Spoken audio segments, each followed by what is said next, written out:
looking at this massive stack of 2026 labor reports and HMRC tax updates in front of us, I think it's abundantly clear that the traditional career ladder is it's officially dead. Oh, completely dead. Yeah. Right. Like you used to get on at the bottom, grip the rungs, climb straight up. But today, that ladder has basically been replaced by a sprawling rock climbing wall. That is a really good way to put it, actually. Yeah, people are just reaching sideways, finding multiple footholds, grabbing onto entirely different income streams just to, make their way up. And the entire concept of employment is fracturing because of it. I mean, what these sources reveal is an economy that's moving away from the single-track career toward what is now being called the portfolio career. Portfolio career. Exactly. The modern worker is no longer defined by a single job title, but rather by, well, a diversified portfolio of income-generating activities. Which brings us to our mission for today's deep dive. We are doing a full overview of the 2026 UK side hustle landscape. It is a massive topic. It's huge. We're unpacking this really fascinating thesis, which is basically how the pursuit of basic financial security accidentally turned almost half the UK adult population into mini corporate entities. Yeah, the numbers are staggering. They really are. We're looking at a phenomenon where 46% of Brits now have a secondary income stream.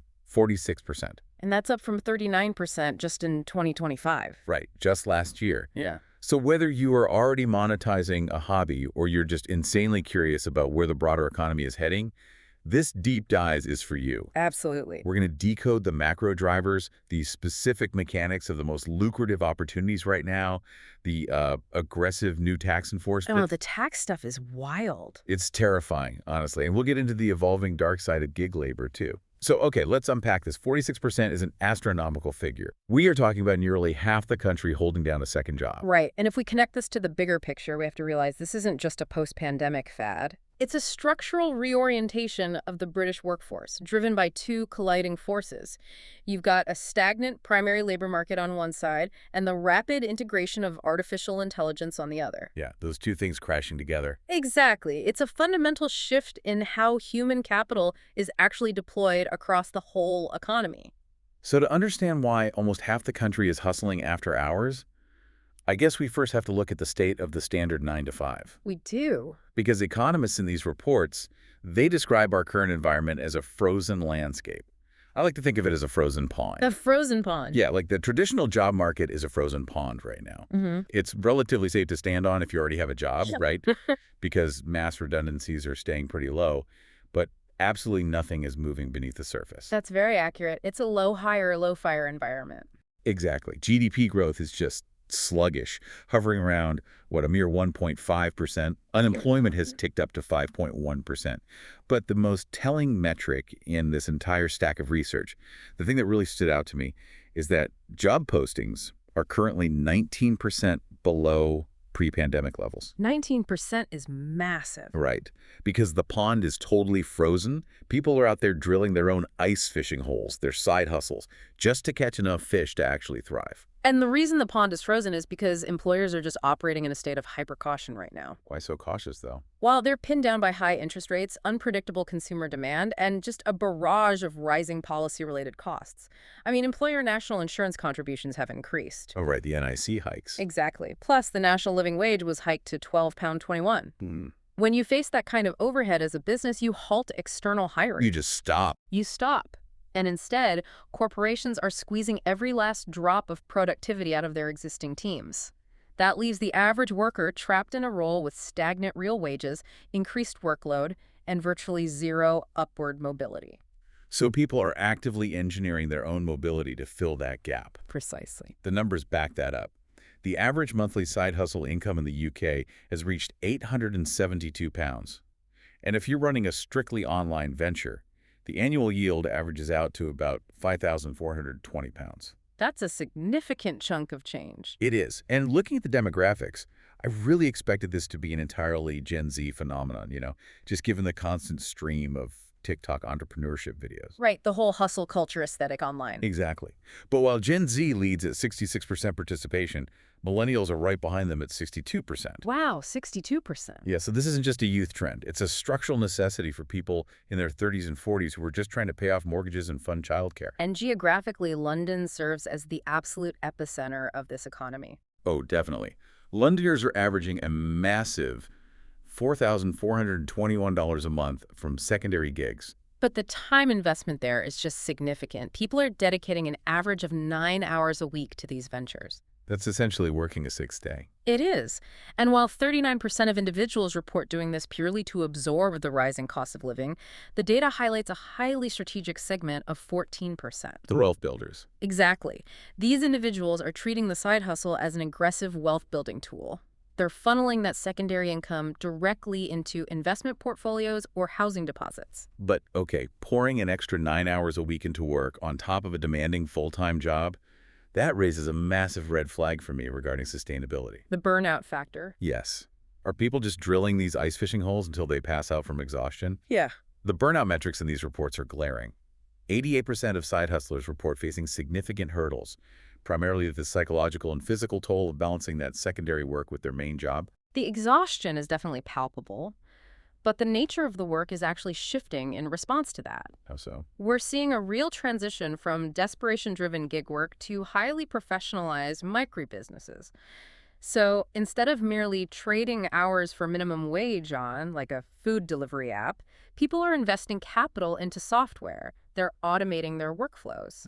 Working smarter. Right. They're treating their 9 hours a week as CEO time rather than employee time, building systems designed to maximize their yield per hour. Okay, that structural evolution leads us directly into the mechanics of what these people are actually doing to generate that $872 a month. The economy has rapidly stratified into what researchers are calling a barbell economy. The barbell economy, yes. The middle ground of average generalist side hustles has just completely hollowed out. You either operate at the absolute cutting edge of technological leverage, or you swing to the complete opposite end of the spectrum and provide a service that is fundamentally, undeniably human. Okay, let's examine the tech end of that barbell first. 80% of side hustlers are now actively utilizing AI. 80%. Yeah, and 74% describe it in surveys as their secret growth weapon. The market is paying a massive premium for people who know how to command these models. Prompt engineers. Exactly. AI prompt engineers are pulling in an average of $54 an hour. That is a 56% wage premium over traditional digital freelance roles. That's wild. But the concept that truly disrupts everything we know about e-commerce right now is the rise of agentic commerce. Okay, yes, let's talk about agentic commerce. We are moving into a reality where AI assistants are the ones browsing the internet, comparing prices, and executing purchases on behalf of human consumers. Which fundamentally breaks traditional marketing. Completely breaks it. Think about it. If an AI agent is buying the product, you are no longer trying to appeal to human psychology. You don't need sleek branding or emotional copywriting. Or influencer endorsements. Algorithms do not feel nostalgia. They don't have status anxiety.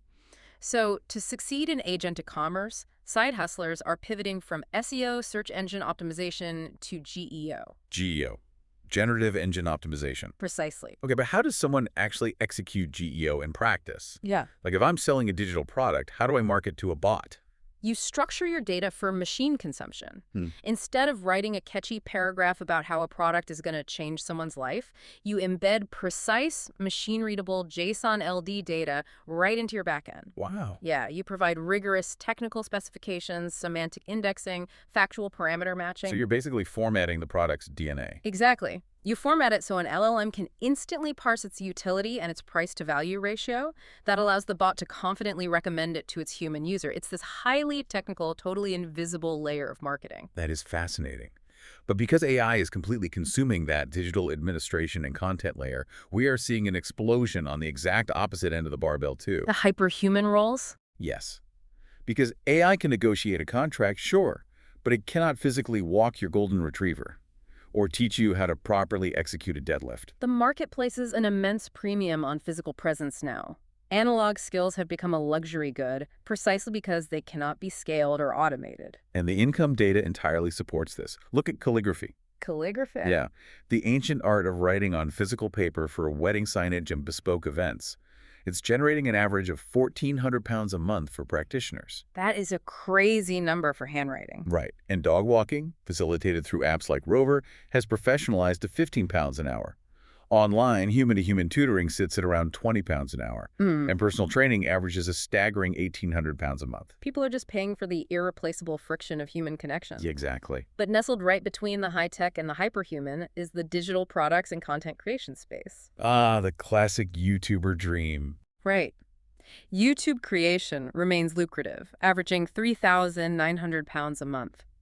But the data reveals a pretty brutal reality. It takes an average of 4 grueling years of consistent, unpaid content production to scale a channel to that level of algorithmic favor. Here's where it gets really interesting, though. I have to challenge the prevailing narrative around selling digital products. Go for it. We hear terms like ebooks or online courses, and the internet conditions us to picture passive income, right? Making thousands of pounds while asleep on a beach. The dream. The dream. But looking at the daily operations required in 2026, you still have to actively run GEO campaigns. You have to continuously update the curriculum as technology changes, battle the algorithm updates, manage customer service inquiries. It is an active business. It really is. And what's fascinating here is how the definition of passive income has basically been weaponized by social media marketing. Totally weaponized. True passive income requires zero ongoing labor. And according to the economic data we have here, the only truly passive hustles remaining in the UK are strictly asset-based. Meaning you have to monetize a physical asset you already own. Precisely. The government's rent-a-room scheme is the perfect mechanism for this. If you possess a spare, furnished room in your primary residence, you can yield up to £7,500 per year, completely tax-free. No marketing, no algorithms to fight. None. Right. Alternatively, if you own a driveway in a high-density urban area, platforms like Just Park allow you to lease that concrete for £50 to £250 a month. They're just extracting rent from existing capital. Yep. Everything else, from dropshipping to digital course creation, is active labor masquerading as passive income. Okay, so scaling one of those active labor businesses to 1,400 pounds a month in calligraphy, or pulling 2,600 pounds driving for a ride-hailing app, that sounds like an incredible financial victory. Oh, it is. But generating those numbers in 2026 triggers a massive invisible tripwire. The tax man. The tax man cometh. The moment you cross certain thresholds, you are no longer just a hobbyist to the UK government. You are a target. As this 70 billion side hustle economy has professionalized, HMRC's tracking infrastructure has become absolutely merciless. The era of informal, cash-in-hand secondary work has been completely eradicated by digital surveillance. It's gone. The fundamental rule every side hustler must understand right now is the £1,000 tax-free trading allowance. Okay, yes, the critical mechanism here is that this allowance is based entirely on gross income, not profit. That trips so many people up. Let's look at the math. If you sell 1,100 pounds worth of handmade crafts, but your raw materials and shipping cost you 200 pounds, your actual take-home profit is only 900 pounds. Right. You might think, oh, I'm under the 1,000-pound limit, I'm safe. But because your gross revenue hit 1,100 pounds, you are legally obligated to register for self-assessment. And ignorance of this gross versus profit distinction is catching thousands of people out, especially because the government now has the data before the individual even files a return. Wait, really? Before they file? Oh, yeah. In 2024, the UK adopted the OECD's model rules for digital platform reporting. Every transaction on platforms like eBay, Vinted, Airbnb, Etsy, Deliveroo, it's all automatically aggregated and reported directly to HMRC. That is terrifying. The tax authority's algorithms are cross-referencing platform data against personal tax records in real time. Okay, let's address the immediate panic this induces. Yeah. Because I'm panicking a little bit right now. Right. If I decide to clear out my old winter wardrobe on Vinted, and I sell my old coats and boots for a total of, let's say, 1,100 pounds. Yeah. Am I suddenly classified as an unregistered business facing daily government fines? No. The mechanism HMRC uses to determine taxability hinges on the concept of profit-seeking behavior, Okay. which is entirely different from recovering sunk costs. If you buy a winter coat for 150 pounds, wear it for a season, and sell it on Vinted for 80 pounds, you have taken a capital loss. Right, I lost money on it. Exactly. You are simply clearing out personal assets. That is not taxable trading, regardless of the volume you sell. But if I go to a charity shop, buy 10 vintage leather jackets for 10 pounds each, and flip them on Depop for 50 pounds each. then you are actively buying to resell. You are engaging in trade with the explicit intent of generating a profit. Got it. And once that gross revenue exceeds £1,000, the compliance clock starts ticking. Missing the January 31st self-assessment deadline triggers an automatic, unappealable £100 fine on day one. Just immediately on day one. Immediately. And if you delay past 3 months, HMRC applies escalating daily penalties that can quickly eclipse the actual money you made. That is brutal. And for those who actually successfully scale their operations, the compliance burden becomes incredibly heavy.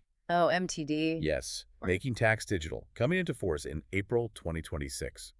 If your gross income from self-employment or property crosses the £50,000 threshold, you can no longer just hand a shoebox of receipts to an accountant at the end of the tax year. Those days are over. You are legally required to maintain digital records using approved software and submit financial updates to the government every single quarter. It's the equivalent of having an HMRC auditor sitting in the passenger seat of your car watching the meter run in real time. That intense regulatory scrutiny forces a structural fork in the road for the micro-entrepreneur, right?